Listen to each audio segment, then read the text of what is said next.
Hi, Bark Lord. Sorry I said fuck you in the comments. I was just a little mad at that tirade. I felt it was a little unfair and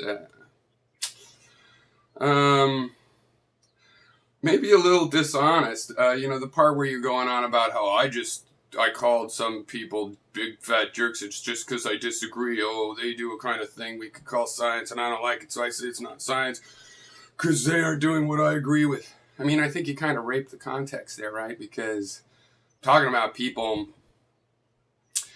that study how to kill other people, and you're like defending like that. So it's just good for science. We'll get into that.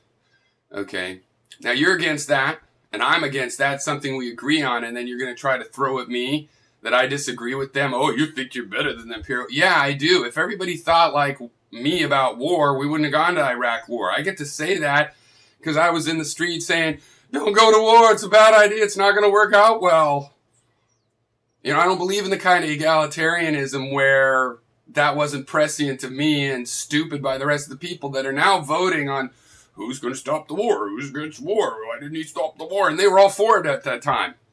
Yeah, so me versus them, You see some negative things associable with science. I am willing to acknowledge those things, but then I go, hey, I know distinctions where we can make distinctions. If we want to do science, that doesn't mean we have to allow putting bolts in kittens' heads. It doesn't mean we have to study how to kill people better, quicker. I know a distinction. Now, I was thinking, maybe it is an undercurrent. Maybe the bulk of scientific effort so-called by humans has been in this kind of bullshit in war. And I was thinking about Archimedes and the whole interesting thing about a lot of our intellectual endeavors, since they started in the courts by kings, basically, in a lot of cases, keeping these intellectuals the way they might keep an exotic animal, which in some cases then meant that person had actually a lot of freedom to do things that if the king would have really known what was being done, wouldn't have approved of, and all kinds of historical conflicts. You have people in science like Archimedes, and Leonardo too, I think, and stuff, that they were basically kept by kings, and they built war machines and used their physics. They were war scientists, and yet we're talking Archimedes.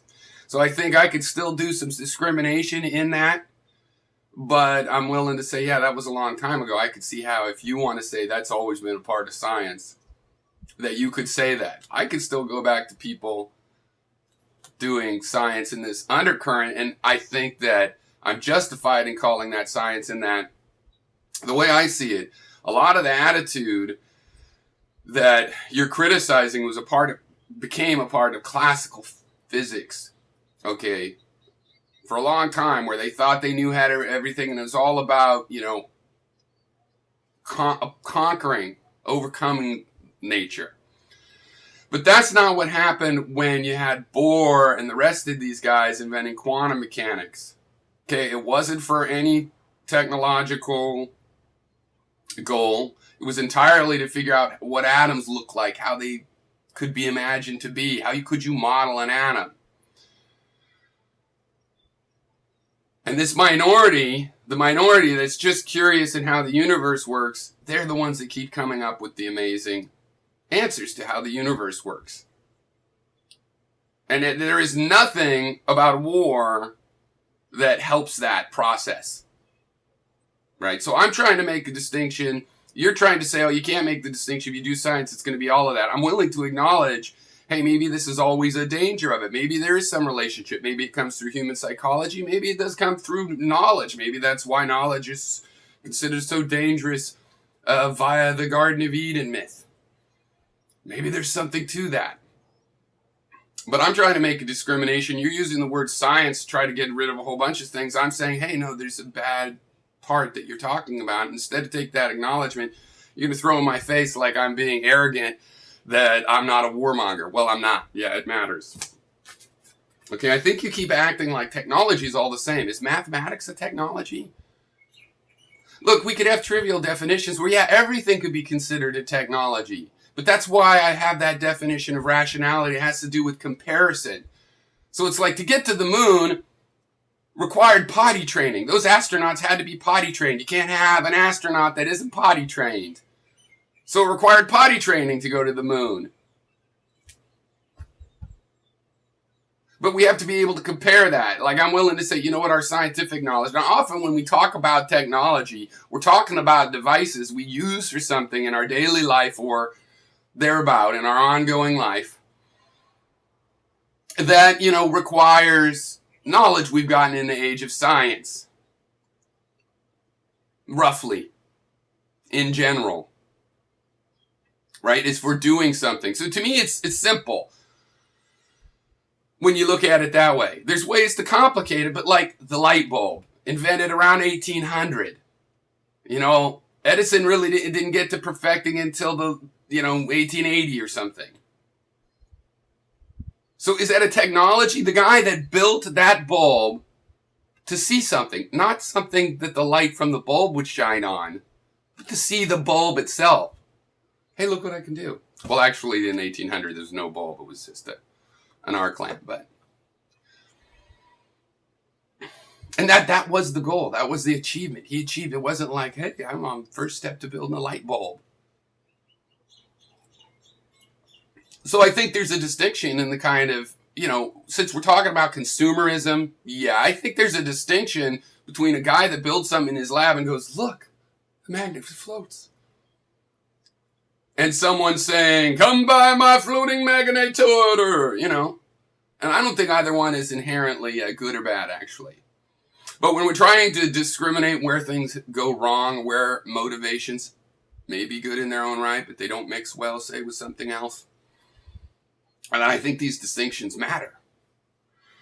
So you keep wondering why I say that they build devices. Yeah, they build devices. And it's easy to abstract technologists to go into a lab, see what they built for themselves, and abstract it out as a general purpose technology. But you can't blame the people that just make the device so they can see the phenomena for the people like Edison that come in and use the device to see their bank accounts get really big. It's two different things. And it's arguable from the conservative point of view that Edison's more productive. Look how everybody got light out of it. Arguable. And it's true. It has its own dangers, its own benefits, its own place in society. Now, your very last thing about asking me to solve the problems of the world, well, I'd be happy to do that. I've come to the conclusion that I can really only solve, I can make the world less warlike by myself not being warlike. Right? That's probably the best I could really do. I don't really understand that question. I understand why I would have to be able to solve the world's problems as an element of this discussion.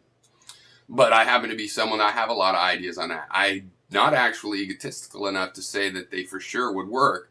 But I would sure like a bunch of people like me with equally deeply thought out ideas trying to put them up there.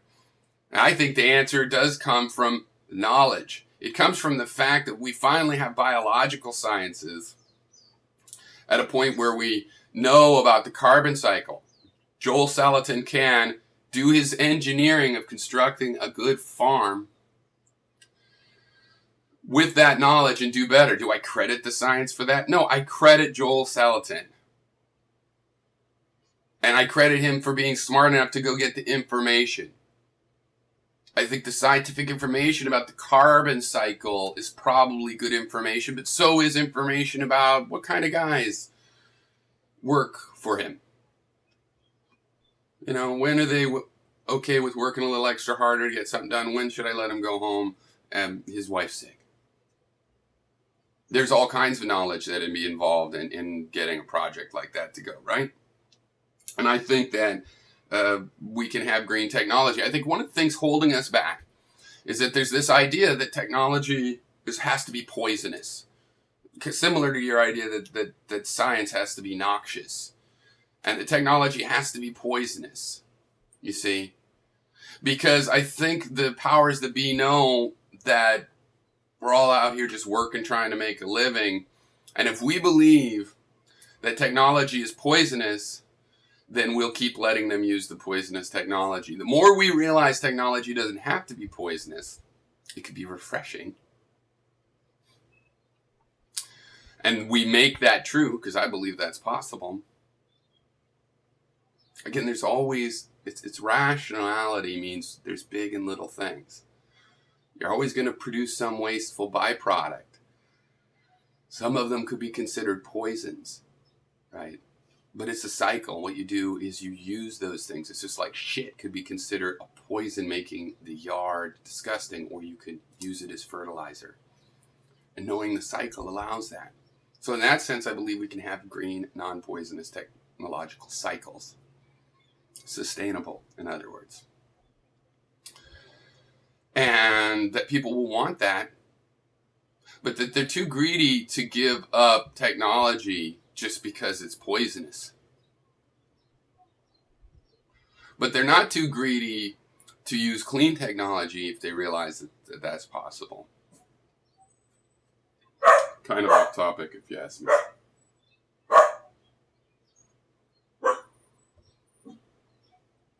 What is it, Lily? All right, now, you said with that agree stuff, like I'm saying, I say that people should be forced to pay for science. No, I believe we should use tax money for science, but that's a long, complicated chain of events there. If we pool our money and decide what to spend it on, yeah, I think science in a rational assessment of priorities should come up at the top. But I believe in democracy, which means we vote on that, right? I just recently did the math. If all of the household wealth in the United States was split up evenly between each person would have a net worth of almost $200,000.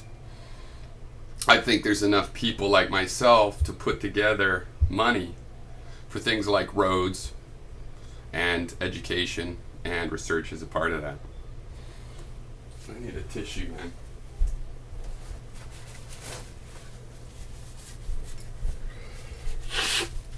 Okay, so let's go through some of these notes. Let's see. On Assange, no, I never criticized Assange for releasing that information. Ever, never. Nope, you misremembered that.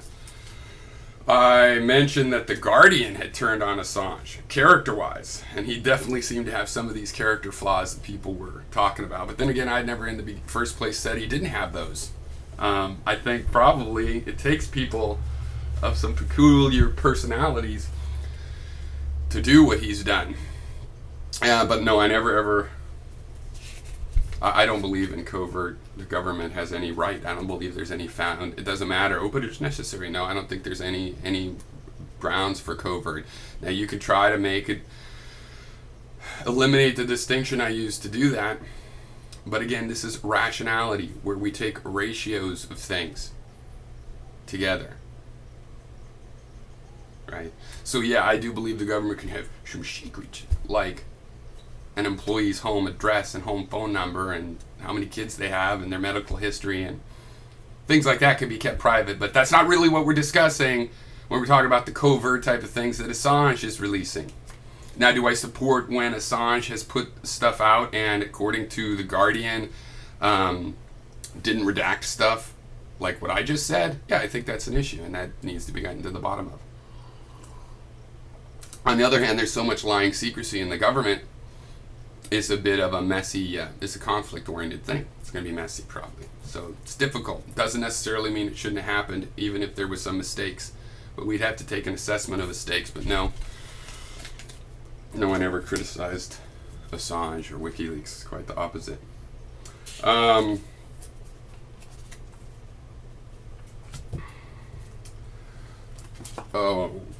science and technology. I think I touched on that. I think the essence of the distinction for us. See, I'm trying to take a positive attitude of what you're doing. That you're not just trashing science because you hate science. You want to believe something science is going to contradict. You have concerns. I see you as being able to help me to deal with the problem of corruption in science. The difference right now is you think all of science inherently involves that corruption somehow. That's what I'm getting. And I don't. I think there's differences. You say about Einstein, things went wrong. Well, I brought that up because, yeah, this is a good ethical issue to discuss, but we can't trivialize and simplify it. He was an active pacifist, and then finally, he realized that these Nazis would use science to create a terrible weapon. And that would not be good. Was he right or not? Feynman's experience was interesting because he had a similar thing. It's like, well, these Nazis are terrible. We can't let them get this thing and us not have it. So he went to work at it. But then he relayed later, he said, and then when Germany fell, he didn't rethink his decision, even though he'd based it on that. And he regretted that. And then when he was celebrating when the bomb went off, later on, you could see how difficult. This is a big tragedy of this man's life. And you could also blame him for being taking part or whatever. On the other hand, this is an interesting controversy. What would happen in the end of that war? I think the resolution of it can't be found in how those final months played out. You have to go back to the fact of how did that whole conflict get provoked. I think I made some videos about that recently.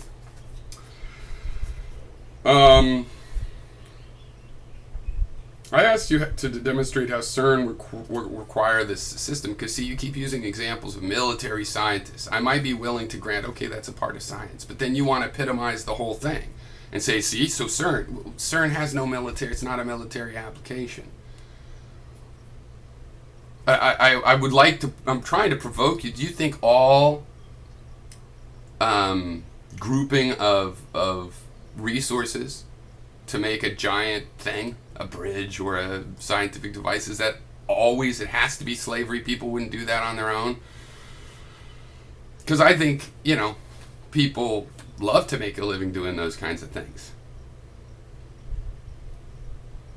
There's all kinds of jobs at a CERN. There's janitor, admin, scientists, techs, engineers, people that need education, people that need high school education. There's all kind, and yet they're usually good places to work, OSHA-wise, benefits-wise.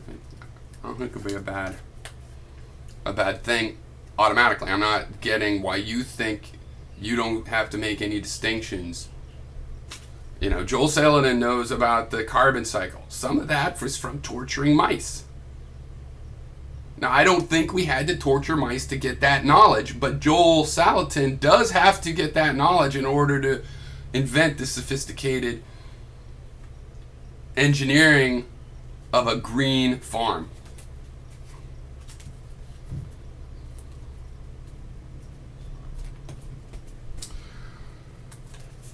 I don't know what happened to my damn notes. These are some of the other notes.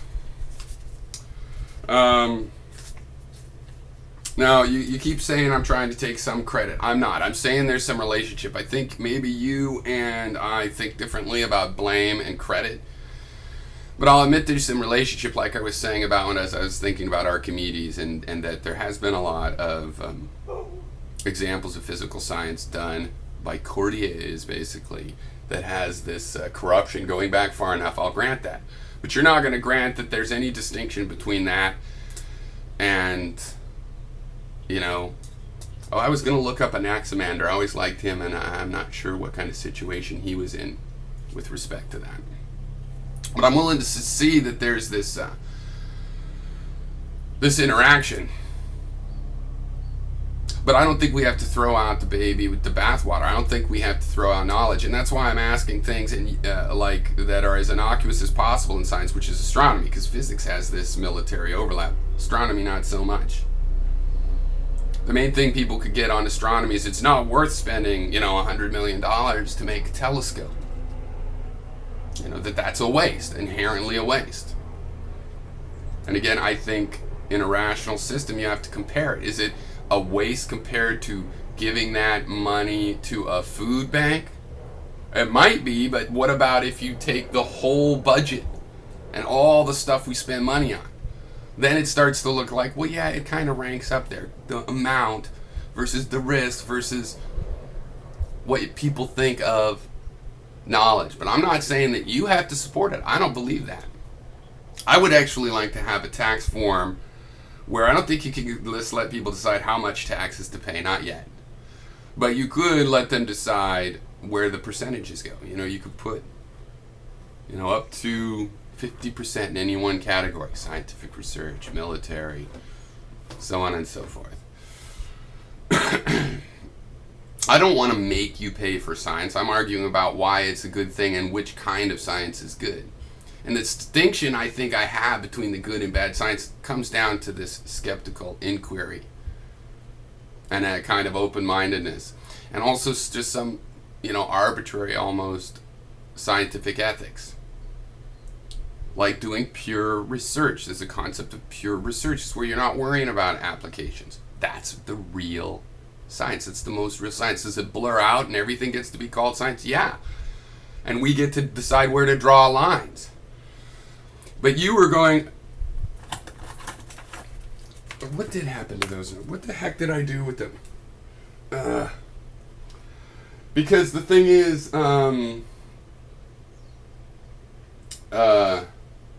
there was something specific, and it just came by the tip of my tongue, but must have been a lie. I'm gonna look for my notes real quick. Probably make a summary if I don't find them. Okay, good, I found them. So there's a bunch of things. One, you were talking about the communication was fine even during the Cold War. No, it could have been a lot better, but secondly, let's talk about World War II, where relativity was figured out by Einstein, the theorist, and then an experimentalist in the UK confirmed it. If the World War I had gone on, that would have only been delayed further. It's just a fact. You say, even in the Cold War, and you're bad-mouthing scientists, where in a time when none of the business people, nobody's talking, the scientists are still going to talk. The one people that are like, yeah, and actually liking the people and working together, not just, hey, we're going to have a Cold War. Actually doing things together, and you're going to badmouth these people. These people are the problem. That when we're in the middle of the Cold War, the only people that are like, fuck that shit, I'm going to talk to those guys. Hey, what do you think about the quarks? And you're going to go, they love Cold War. No, they're the only ones strong enough to say fuck it, because it gets in their way otherwise. It's obvious from what you were saying to me.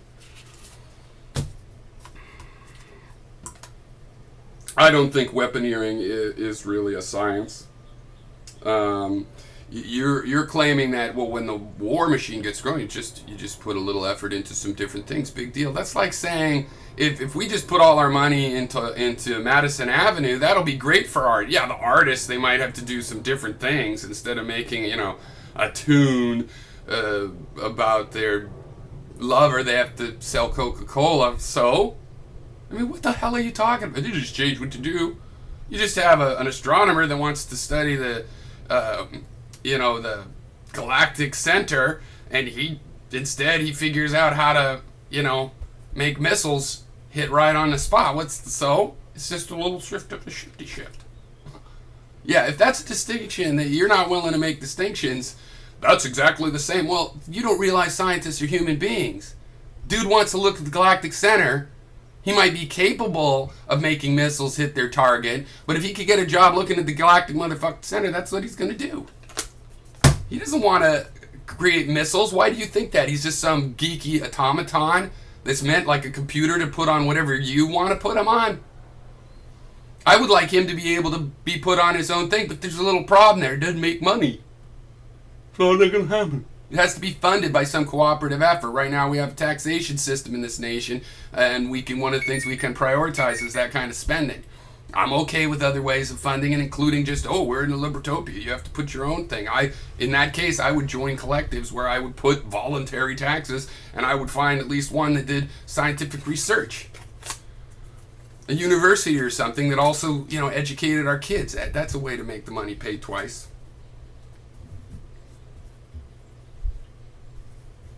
And you just say it's just wartime science versus peacetime science.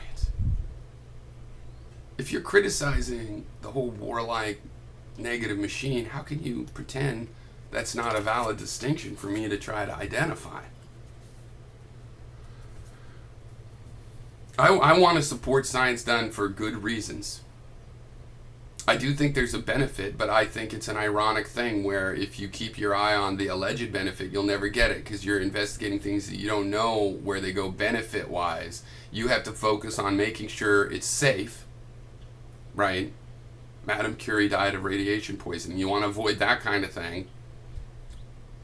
Okay, and you don't worry about other practical goals. You know, you might fantasize or whatever. You're a person, you have weekends. You might go, what if this is turned into a teleportation rig? Fine.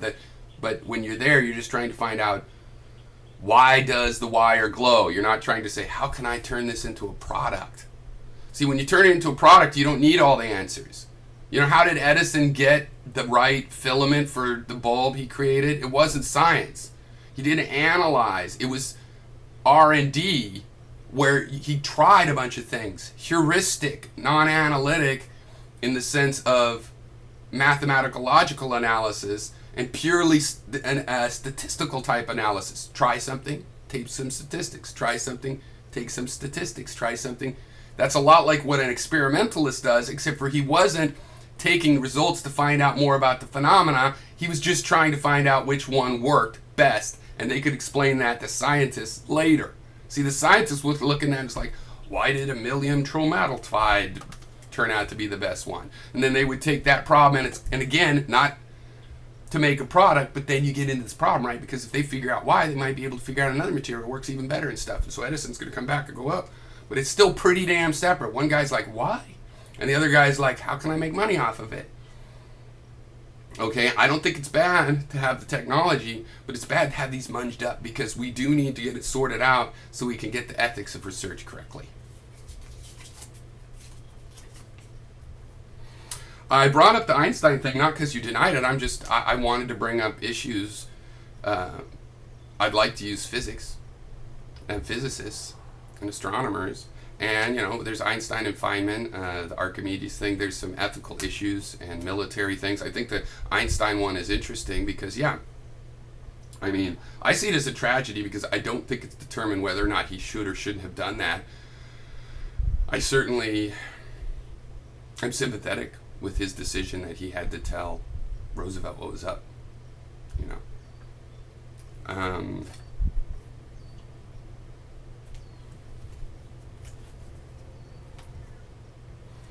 So I don't know how I'm supposed to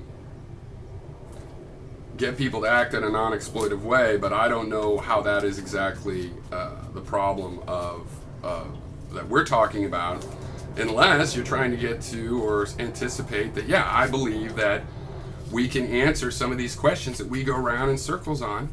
You say, well, if it's so easy, why? That's a long thing about people's psychology. You want to know why, even though we know certain things and we do the opposite?